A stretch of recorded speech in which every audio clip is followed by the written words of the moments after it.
There are a lot of values that can be drawn from investing in solar and batteries. And that's part of our challenge, at Sunrun and in the industry, is to be in those conversations so that people who are looking at alternatives and ways to protect themselves and add to their security during outages will consider, solar and batteries. How is the country's largest residential solar company adapting to COVID-19? And how is battery storage becoming a bigger part of the business? Anne Hoskins is the Chief Policy Officer at Sunrun, and she joined me for a conversation in early May 2020. We discussed the importance of battery storage, the impacts of COVID-19, and the policies that state regulators of the electricity grid need to keep in mind to capture the full value of distributed solar. I'm John Farrell, Director of the Energy Democracy Initiative at the Institute for Local Self-Reliance, and this is Local Energy Rules, a podcast sharing powerful stories about local renewable energy. Welcome to another episode of Local Energy Rules, a podcast telling powerful stories about local renewable energy. This week, we're talking about solar and energy storage in an era of coronavirus. And with me is Anne Hoskins, Chief Policy Officer at Sunrun, the nation's largest residential solar installer. Anne, welcome to the program. Hi, thanks for having me. So I wanted to start off by just giving you a chance to maybe give an introduction to some of your background. You don't just do policy for the nation's largest residential solar installer, but you have a lot of history and expertise in terms of energy policy, and I was hoping you'd just share with us a little bit of kind of where you came from in getting to this position as Chief Policy Officer. Sure.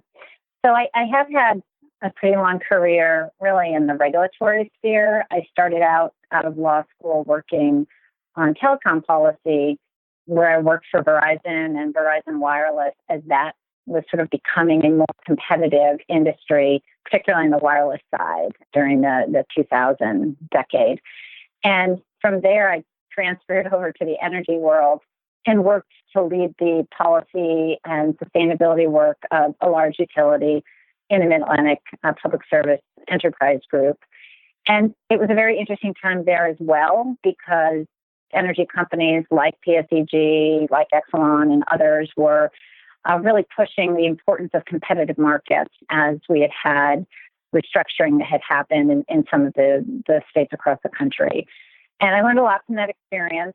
And after 7 years, I left for a year, spent a year as a visiting research scholar at Princeton, where I had done my graduate work and had really looked at issues relating to distributed energy and the questions of valuation of distributed energy at a time when, this was around 2012, 2013, or, questions starting to arise around net metering and around the burgeoning growth of distributed resources.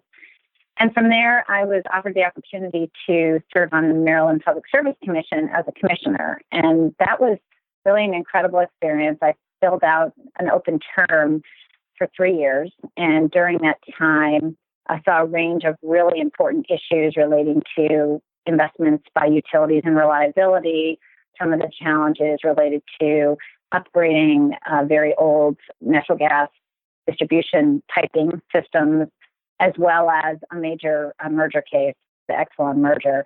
And so through that experience, I learned a lot about, how regulatory advocacy works before commissions, what I thought was effective, what I thought needed more resources, and really came away with a pretty strong feeling that there wasn't a level playing field for participants in the regulatory process, particularly for new entrants or newer entrants that didn't have the benefit, a group of ratepayers paying for their regulatory expenses. And I certainly saw this in some of those larger rate cases and merger proceedings. And so it made me think about, where could I go next after that, to help, advance clean energy as well as a more competitive and distributed energy system, which, I really have come to believe through some of the cases that I participated in. And my earlier experience all the way back to when I worked on wireless telecommunications, of the importance of having competitive alternatives that can push for improved technological solutions and also pushing towards, bringing resources closer to the people that are going to use those resources.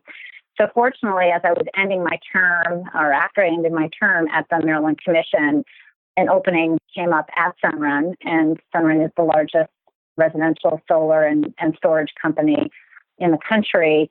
I had been on the East Coast my entire career, and so this was a big step for me to move west to the headquarters out in California to work for Sunrun. But it's been a really incredible experience over the last almost 4 years now, because again, I'm here at a time of tremendous change. And I've been really fortunate in my career to be at important organizations during times of change. And what we've seen in the residential solar industry and what that has meant for changing the service that we're able to provide to customers, and also changing the ability of solar customers to provide additional value to the grid and be part of a larger energy system. So it's been kind of a windy journey to get here, but it's all really given me valuable experience that I draw on all the time as I try to think about how we can continue to expand access to these resources. Well, I'm super glad that you mentioned that Sunrun is a solar and storage company in kind of your background, and because I wanted to ask you about a recent offering that Sunrun is doing right now, which is, the first 6 months of your solar and storage installation, you only pay $1 a month. And I just think it's really interesting to learn more about, are a lot of customers going for storage right now? Is it kind of a California thing, or do you have customers everywhere thinking about storage? Kind of what role is that playing in the solar business? Sure. So, as I mentioned earlier, the last couple of years, we've seen a very significant change in residential solar because of the ability now to combine solar with batteries, where someone can have a battery in their garage or on the side of their house. And with that battery, they're able to get a number of different values, depending on the sort of regulations in the states that they're in. They can get backup power, right, by being able to separate from the grid when there's an outage, such as the power shutoffs that we faced in California last fall, or just a regular outage. Mm-hmm. That was also a big driver of value in Puerto Rico, where we offer service as well. They've had a series of real tragedies, starting with Maria and continuing on through earthquakes, et cetera. And so having that battery has turned out to be a critical benefit to customers, because having solar alone doesn't allow you to continue operating when the grid is down. So the battery and advanced inverters were able to separate from the grid, and customers can continue to have access to electricity. That's been what you might consider a game changer in terms of the value proposition for customers who have solar, that they can have backup when they have a battery. But there's other values that have also driven adoption of batteries. Time of use rates in California, where solar customers now receive a much smaller payment for energy that they send back in the middle of the day to the grid, because there's just a lot more solar energy and a lot more electricity available then. So by having a battery, they're able to store that energy and use it later in the day when electricity is more expensive, or send it back to the grid later in the day when it's more valuable. So time of use management has become a very important benefit to customers in California. And then we have another value of places like in Hawaii, where it was really the first state to have a significant uptick of storage demand. And that was because their regulators had changed net metering quite drastically a few years ago, such that it limited the amount of energy that customers could share back to the grid. And as a result, that gave customers incentive to store the power and use it for themselves. And so, fortunately, Hawaii has revised some of those rules so that more of that valuable energy can be shared with the grid. But it was an example of where technology stepped in to ensure customers could get value from their solar by adding a battery. And then the fourth kind of value that we're seeing right now is what we're referring to as grid services, where we're working with utilities, with CCAs in California, with the utility in Hawaii as well, to propose ways that we can aggregate hundreds or thousands of batteries and solar systems and use that power to either replace the need for a generation source, such as a dirty peaking plant, or use it to, provide reliability resources that utilities are required to purchase, or use it just as a source of sort of demand response and reduction of stress on the grid, right? So there's a lot of different types of grid services that we're finding can be provided by having a controllable resource, which is what batteries are doing, right? They're allowing us to take a resource that, historically had been viewed as, you have to use it as soon as it's generated, to something that can be stored and controlled and used when it's maximized value. So that's been really significant changes in a short period of time. And the states where we're seeing that happen, again, very much are driven on those factors, like where those either the rate structure or where there have been serious environmental impacts from climate change, related impacts, we believe. And those would be, California, where we saw very significant demand for this last fall in the wake of the power shutoffs. As I said, Hawaii, Puerto Rico, and Massachusetts is another leading state. In Massachusetts, they have a generous incentive program through their SMART program. So, generally, our sense is that, for storage to take off, you need to consider the rate structures, but you also need some type of incentive, unless you're just in a very kind of drastic situation, such as they had in Puerto Rico, right, where customers really didn't have access to power for months and months. And customers realized that this was, essential for them to invest in a battery as well. So, speaking of being in this like transformational time with storage, we're obviously in a very odd time here with coronavirus, and I'm sure that that's changed the business an awful lot. I was hopeful that you could give maybe one or two examples of how you've had to adapt in trying to sell solar to customers in this environment.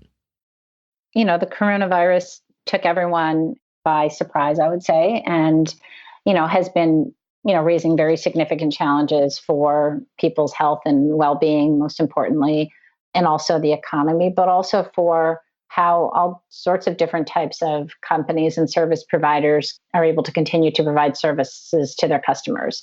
And so early on in this, we recognize it, again, being headquartered in San Francisco, we were early, I guess, to seeing this issue. We, closed our offices before it was required. We were, concerned to set up systems and processes so that we could have the folks who work in offices work from home, and then also looked at our operations. And for the most part, we had to close down all of our in-person sales across the country.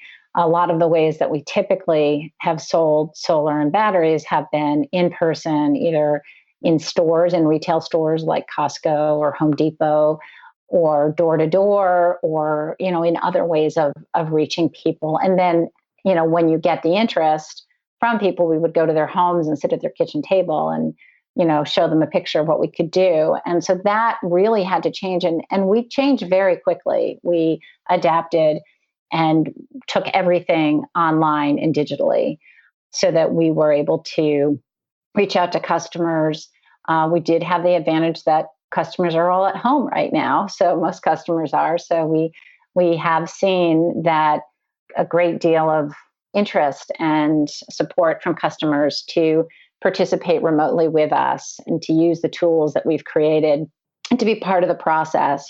Perhaps customers will take pictures and share the pictures with us versus us sending somebody out to take the pictures. And so in some ways, we have seen that customers have a little more time and are engaged in this process. So we've been really pleased about the ability for us to reach customers. And also we've seen that because of the virus and the need for customers to shelter in place, I think people are realizing how critical access to energy in their homes is.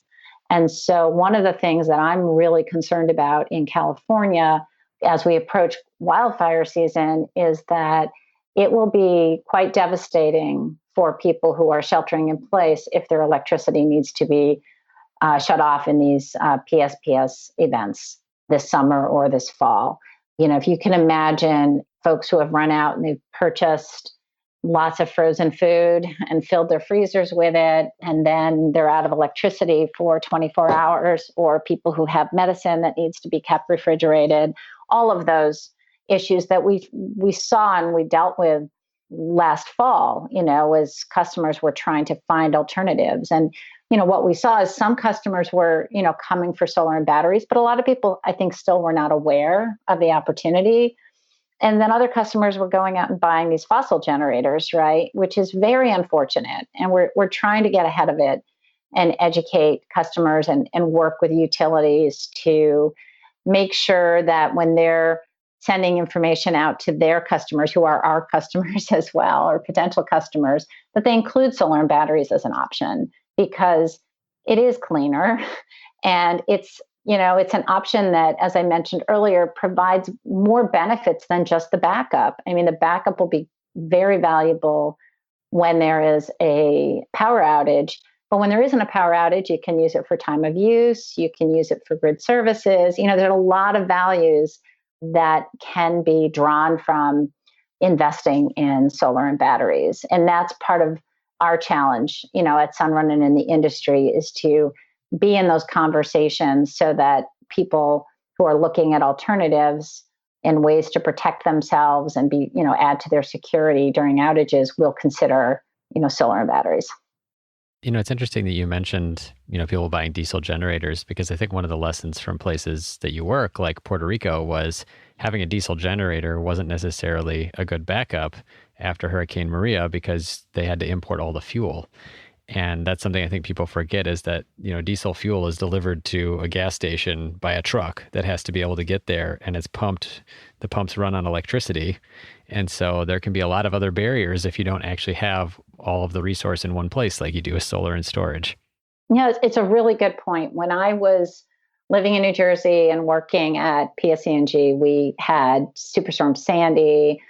We had a few other, I think Hurricane Irene, a few other very significant outages in the course of a couple of years. And I recall my own house being out for over a week and, having to try to go into work and to deal with that. And, my neighbor had a generator. It was incredibly noisy and made it hard to sleep living next to them. Mm-hmm. But it also, ran out of gas. And we had many stories of lines at gas stations of folks trying to go and get this fuel. And, that's one of the beauties about solar and batteries is that, you use your solar during the day, you charge your battery, use the battery, in the latter part of the day and evening. And then in the morning, the sun comes back up and you've got another source of energy, both for the battery and for your use.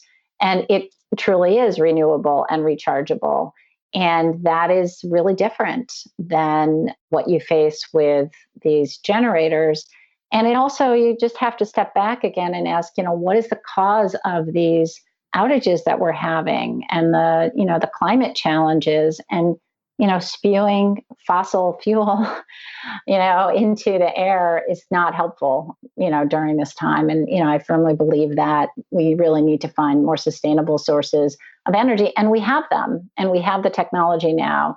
And I think it's an issue of us continue to drive down the cost of solar and batteries, working with forward-thinking regulators like we have in, California and Massachusetts and Hawaii to put together effective incentive programs, and then, working with the public to understand that they have options. So I want to take advantage of the fact that I have a chief policy officer here and ask you some policy questions, not just some market questions. I've got a couple of questions for you. I'm going to kind of flip the order here, I think, just because in this conversation you just brought up about like how regulators can help us get to take advantage of these sustainable options, kind of circling back to this notion about all these values of solar that you were talking about. So, we have the individual benefit of having backup, but you have these grid services, you have the ability to shift your use and, provide demand response, and avoid maybe those expensive peaking power plants. And I was just thinking about, one of the struggles I think we have in this is that we're so used to doing electricity in a certain way, right? A grid where we build these centralized power plants and all the power flows go one way down to the customer. And so it's been a real struggle. So, I mean, it sounds like you've been in it for a decade, right? Thinking about this value of distributed energy. I guess I'm kind of curious. You have not only been in the industry, but you've been a regulator.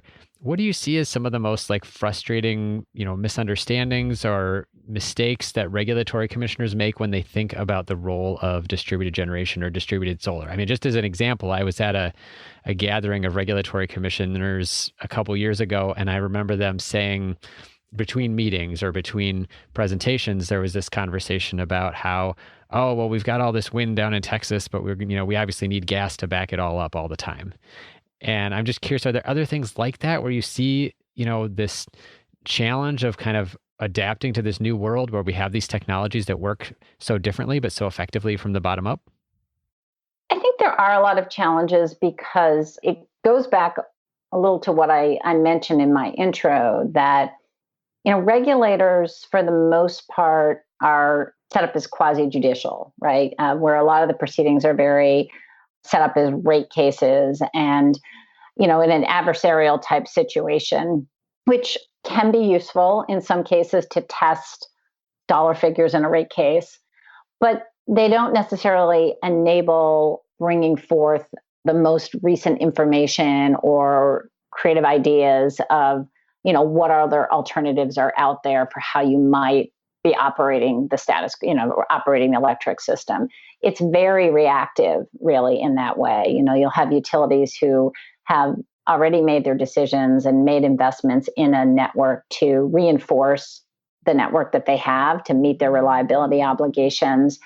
And, to really step back and say, is there a different way to do this is a big effort. And it requires participation of a lot of different voices than folks who are usually in those meeting rooms.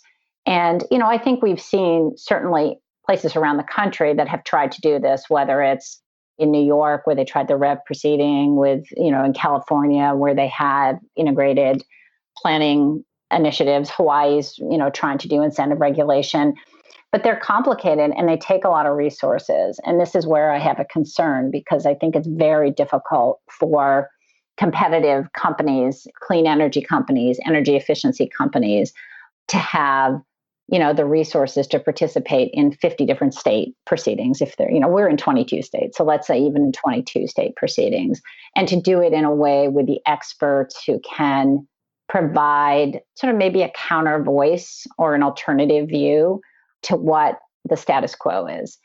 Because if you look at the role of utilities, for the most part, when I was a regulator in Maryland, we were very concerned about reliability. There had been the derecho in the Mid-Atlantic. There had been some serious outages. And so we were pushing hard for improvements in reliability, and the traditional way of measuring them through things like SAIDI and SAIFI and the frequency of outages, the duration of outages. And the answer was generally, well, we're just going to reinforce the system. We're going to do more tree trimming, and we're going to get some extra sensors, and we're going to make our existing system stronger, which, as a regulator who's responsible at that time, and you don't want to see another outage, you think, yeah, that's really the answer. We got to kind of be like, a doctor, fix the broken bones, right?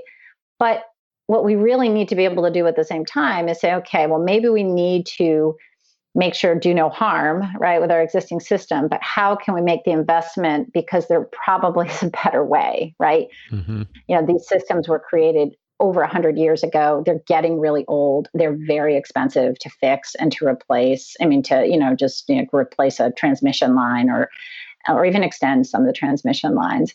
And I think what we're seeing now is because of the severity of some of the recent hurricanes and, in Puerto Rico and the fires in California, I think people are starting to see that this old system, this 100-year-old system, really does need a relook. And particularly because in 2012, 2013, 2014, the technology wasn't there yet, right? We didn't have batteries. Solar was still significantly more expensive, but those cost curves are all coming down. And that's what's been interesting to see. If you look at the studies that are being done by the analysts out there, the cost curves for solar and batteries, the projections are they continue to fall, but the cost for maintaining and upgrading the traditional centralized system, those curves are going up. And so we really are getting to the point where it's cost effective to do it differently. But it's going to take planning, it's going to take collaboration between the utilities, and it's going to take an effort to make sure that regulators can have the bandwidth, the staffing as well, to be able to sort of do both at the same time, maintain safety of the system, but also look to the future for how we can have a less expensive and more resilient system. We're going to take a short break. When we come back, I ask Anne about the implications of a petition to end net metering and rooftop solar from a dark money group in New England, what win-win options there are for utilities and companies like Sunrun, and what policies are most needed to advance distributed solar. Hey, thanks for listening to Local Energy Rules. If you've made it this far, you're obviously a fan, and we could use your help for just 2 minutes. As you've probably noticed, we don't have any corporate sponsors or ads for any of our podcasts. The reason is that our mission at ILSR is to reinvigorate democracy by decentralizing economic power. Instead, we rely on you, our listeners. Your donations not only underwrite this podcast, but also help us produce all of the research and resources that we make available on our website and all of the technical assistance we provide to grassroots organizations. Every year, ILSR's small staff helps hundreds of communities challenge monopoly power directly and rebuild their local economies. So please take a minute and go to ilsr.org and click on the donate button. And if making a donation isn't something you can do, please consider helping us in other ways. You can help other folks find this podcast by telling them about it, or by giving it a review on iTunes, Stitcher, or wherever you get your podcasts.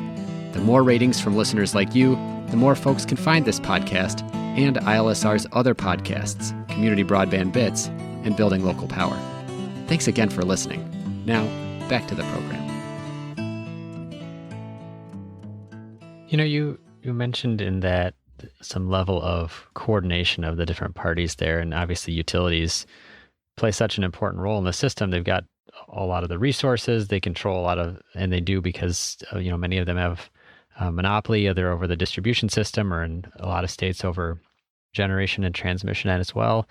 And it seems like one of the struggles we have in the policy realm is that we're not always looking at going in the same direction, and we have different interests. And so I wanted to bring up this one kind of recent event here. A so-called dark money group in New England has just petitioned federal regulators to essentially end net metering. And it would end it in every state by kind of reclassifying how those electrons are accounted for. And this net metering is obviously this key accounting policy that allows solar customers to reduce their energy bills with rooftop solar. Why are we getting proposals to end net metering? Like, why is that it seems odd to have a policy proposal that would try to slow down the growth of rooftop solar when it seems to have so many different benefits. Well, exactly. I think that's a really good question. First, I have to say that the name of the group that filed that petition is incredibly misleading.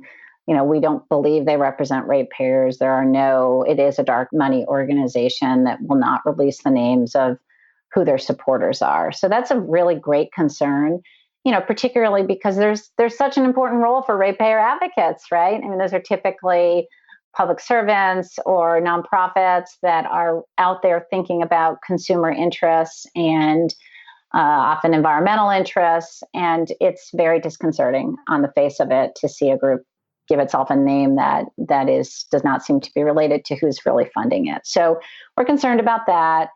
But I think also, we are concerned about, in the middle of a pandemic, that we see this type of petition put into FERC at a time when there's just so many other challenges for everybody to be dealing with. This petition really strikes at the heart of jurisdiction for state commissions across the country. As I just mentioned, state commissions have a lot on their plate. And it's such an important time for those commissions to be thinking about, one, maintaining reliability, but also trying to take that step forward to look at how can we, have a regulatory process that's going to embrace these new technologies that offer so much and that we know the public is demanding. So the timing of this is really unfortunate. And at this point, we've looked at that petition. We don't think that it has very much legal validity. It's been over 20 years that there have been FERC decisions and court decisions that have upheld the role of states in setting rate designs and managing the distribution grid. As I mentioned earlier, we're not just talking with net metering about. Net metering is just one example, right? That could be affected by this because they're saying under net metering, generation is sent back out into the utility system and then across interstate lines, I suppose is their theory. But, there's so much now that's happening behind the grid, right? That is going to impact the opportunities for states to make a more efficient energy system and a less expensive energy system. And so coming in at this point when states are just trying to get their arms around this and questioning whether they should be able to have a role in setting the compensation that customers who are going to make those investments could receive, I think is quite dangerous because it really potentially challenges the critical role that state commissions play.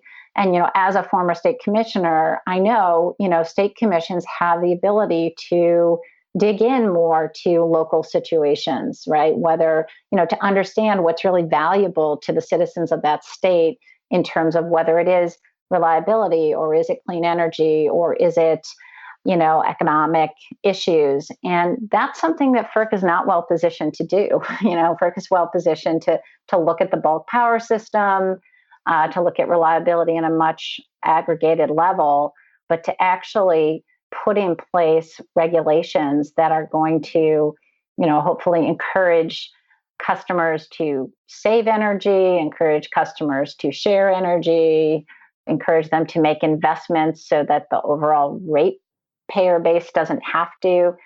Those are all really functions that I think, firmly belong at the state level. And so, we're hopeful that when FERC reviews this, they will recognize that. They have a lot on their plate already. It's a situation set up under the Federal Power Act that defines where jurisdiction is most appropriate. And I think that we've known for over 2 decades that this issue really belongs with the states. Well, I certainly agree and hope that FERC comes down on the right side of this one. I feel like this is, we don't know because this is a dark money group that's putting this forward, but I suspect there might be 1 or 2 utilities out there who look at the way that distributed solar can compete with them in the market model we have now, where a lot of times, they make their money by spending their own capital on things like peaker plants, like we talked about earlier, that things like solar and storage can replace. I guess one of the things I'm curious to ask you is that, given your background as a regulator, but also, working at utilities and now at Sunrun, do you feel like there are a lot of kind of like win-win opportunities in today's policy environment where, distributed solar works for utilities? What are some of the things that we should look to as we move forward that could get utilities to, whether they're behind this particular petition, there have been lots of fights about net metering and the value of solar. What are the win-wins out there we can look for? I think there are some. Obviously we're a competitor, and I think that certainly played a role in some of the different, net metering or other rate design challenges that we faced with utilities across the country. But at the same time, at the core responsibility for these utilities, they've been granted franchises, right? They are really supposed to be serving the public, certainly a core part of their mission. And I do believe that utilities, for the most part, are intending to do that. They just see that the way they've done it for 100 years has worked pretty well, right? It really has for quite a long time, very good reliability, command and control, essentially. But what we're seeing is that it's not working as well so much anymore, right? And there's other alternatives. So similar to how I felt I experienced when I was working in the beginnings of the, wireless telecommunications growth, it's hard for incumbents to see that there could be another alternative, right? It's hard for, there was once just, a couple of long distance carriers now, wireline long distance. That wasn't that long ago, right? Now, none of us do that. I don't even have a landline phone to plug into to talk to you right now. So if you think about that, it's not unusual that incumbents who have been granted a monopoly would be resistant. But at the same time, I do think that they are at the heart of it trying to serve their customers as well. And that's really what we have to try to focus on together, is to realize we have joint customers and that their customers are looking for a way to supplement their source of electricity. And where I see we have common interest is that as these cost curves continue to go down for us and their cost curves continue to go up, that what you don't want to do is get to a point where customers say, you know what, I'm just going to separate from the grid altogether. And that's not that far away. And so what we are trying to do is to reach out to utilities and say, let's please look at us as another source of generation. Particularly, we have, restructured states where this should work, right? Look at us as another source of this where you are really, instead of thinking that you have to go and invest in a new gas peaking plant that is probably going to be stranded, we know, in a decade. Instead of doing that, let's see what kind of economic situation really could work here. And I think a lot of it's going to come down to grid services because they are, utilities are going to be facing the need to have to strengthen their grid. And they're going to be facing questions from regulators about why they need to go and do it the way they've always done it before when we have new technologies. So, I think instead of kind of fighting that out through litigated proceedings, we should get together in a room and figure out, what the options are. So, for instance, we just put out sort of a concept paper called the Neighborhood Grid, where we saw an opportunity where we could work with utilities that would, they would control the substation and some sorts of kind of black start energy at that substation. We could work to sell solar and batteries to a third of the residents in that neighborhood area. And that once you hit a certain percentage of essentially coverage of residents, that can all be aggregated and provide a source of essentially, an alternative source of energy to help serve that entire neighborhood. And that's our concept. It's not quite what you would call a microgrid, but it's recognizing that, we may be able to separate off portions of the grid and aggregate resources from customers in that area. So if you look at that example, the utilities could make capital investments in the substation in, maybe a larger battery connected to that substation or a small generation source. And we make investments with our customers in solar and batteries. And then, we aggregate and manage those, but we're available as a resource to the utility. So that you could see by working together that we could find a way where the utility is compensated for being that black start source and maintaining the substation and also managing the overall utility grid, which we're going to continue to need. I mean, unless, like I said, things get so contentious or so many fees are loaded on to solar customers that it just makes more sense for customers to say, I'll just support myself.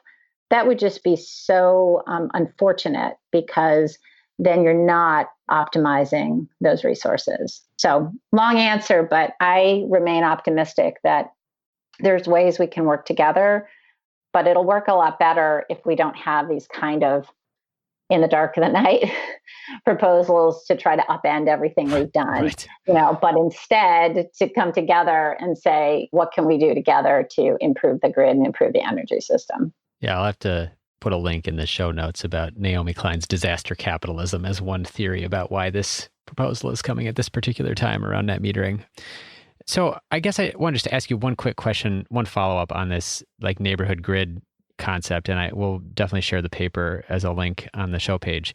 If you're envisioning Sunrun and other distributed solar installers potentially serving a third of customers in a neighborhood region and doing that in lots of different neighborhoods, which makes perfect sense. We have sunny rooftops. That is where the power demand is on the grid, is where these solar installations happen. So it's very efficient from that standpoint in terms of resource use.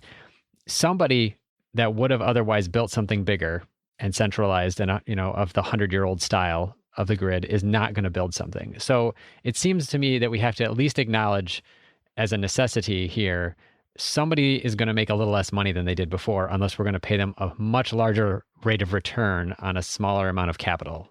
Is that right? Well, I think also, maybe utilities have to transition, into other areas that they're working in. I mean, you've got utilities that have created competitive affiliates to do solar. They could create competitive affiliates to work on electric vehicles. I mean, in the history of our country, I heard a story once about, we used to have, to have refrigeration, you would pay to have blocks of ice from Alaska brought down, right, to ice boxes, which is why they got the name, right? Well, we don't have those people doing that anymore, right?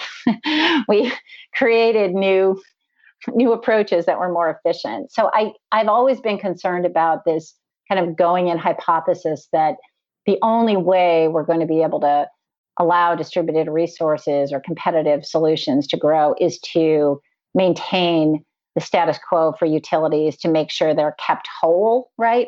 I don't think that that's a wise way to approach this, because then it's probably going to be more expensive, right? Like if you have to start with the idea that they have to make all the same amount they made before, and then we're going to add this on, yes, it's going to be more expensive.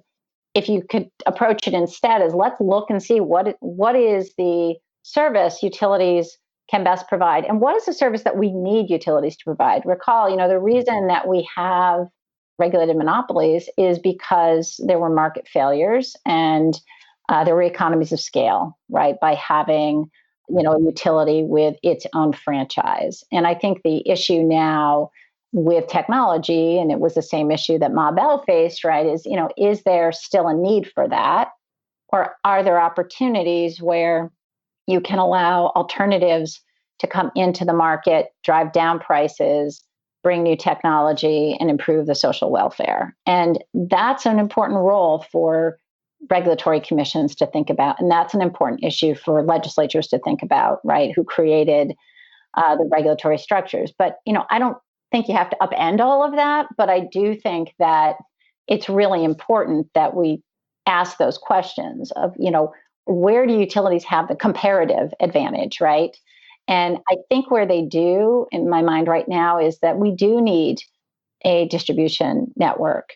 And if you envision a future where, 5 years from now, again, like I said, look at the growth already in batteries. A few years from now, we have hundreds of thousands of batteries around the country from all these different providers. And that's a huge resource. There are questions about how do you actually manage that, right? How do you use those resources? And the process of doing that when you have, it's not just going to be Sunrun. I'd love it if it was, but it won't be, right? There's going to be a lot of different providers of this, and customers are going to have different kinds of systems. So you're going to need essentially a distribution system operator like we have RTOs and ISOs, right? And so that's an important role.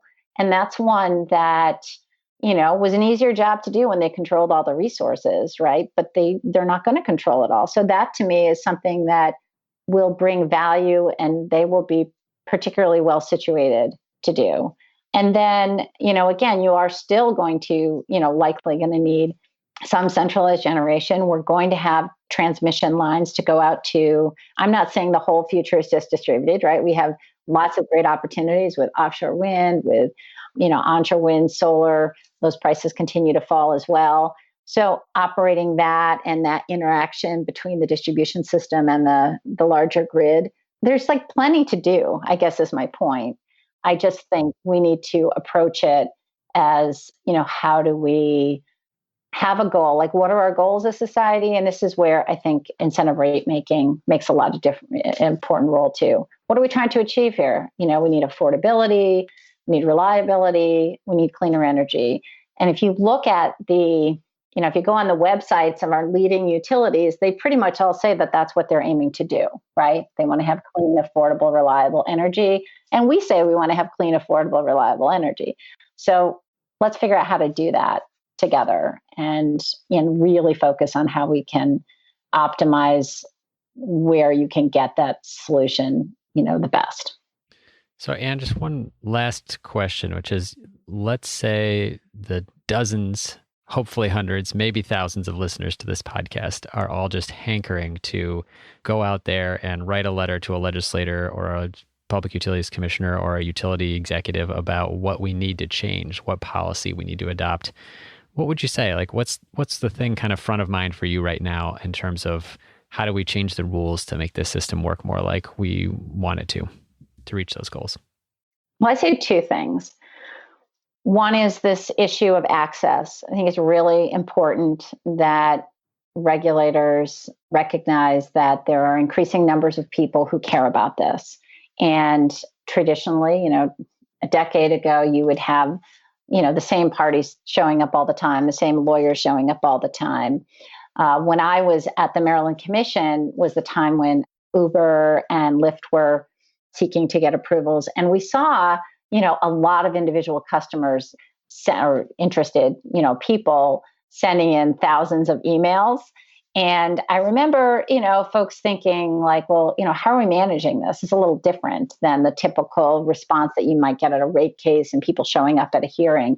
And I think that the truth is there's going to be more of that as you get, more informed public. And the question is going to be, how can we enable these voices to be heard? But also, how can we get the technical resources into then the hearings? Like, you want the people to be heard so that their interest in this is recognized. And hopefully the consumer advocates play a big role in that, and environmental organizations and other groups. But one of the things that I think is really necessary is that if we're going to try to recreate this grid or improve it, then we definitely need the voice of the experts at the utilities because they know the current grid. But we also need to make sure that there are alternative voices there of experts. And that may mean, there are excellent groups out there. IREC is one, RAP is another, RMI. I mean, some of these nonprofits have made investments in trying to understand the economics and the technical elements of a changing grid. And I think those groups need to be encouraged. I think foundations should be funding them. DOE should be funding them because you really need to have alternative views presented and additional information presented to regulators so they can make informed decisions. So that's number one. And then I think on the substantive policy side, I think there's so much potential in batteries, and we're just at the beginning.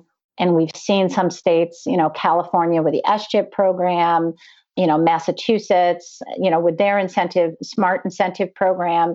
These are really important to bring down the cost of batteries and help expedite that move down the cost curve, which is going to then, expand demand, continue to move down the cost curve, and get it so that there's more and more people can have access to this resource, because batteries have really enabled us to draw so much more value from the sun and from those solar panels that we can put on people's roofs. So I think that a big push in the coming year should be for advocates to help share the information of the potential of batteries to regulators and policymakers around the country. I'm heartened that I know there are some proceedings, I think, about to start in Connecticut, in New Jersey. These are states that I know from, living on the Northeast, most of my mid-Atlantic, most of my life, been really fortunate in the last few years not to have those big hurricanes.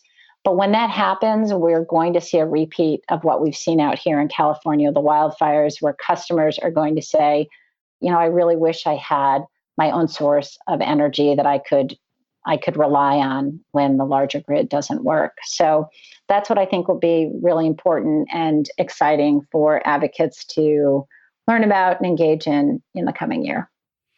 Well, Anne, thank you again so much for taking the time to answer some very detailed questions about grid policy and regulation in your role at Sunrun. Thanks again. Yeah, thanks for having me. This is John Farrell, Director of ILSR's Energy Democracy Initiative. I was speaking with Anne Hoskins, Chief Policy Officer for Sunrun, the country's largest residential solar installer. We were discussing how electricity markets can better capture the benefits of distributed solar, the role of state regulators, and the questionable timing of a petition aimed at ending net metering. You can learn more about Sunrun and its community backup concept in its recent report called Smart, Clean Neighborhood Grids. We are at our website reviewing this and other resources. You can also find more than 100 past episodes of the Local Energy Rules podcast.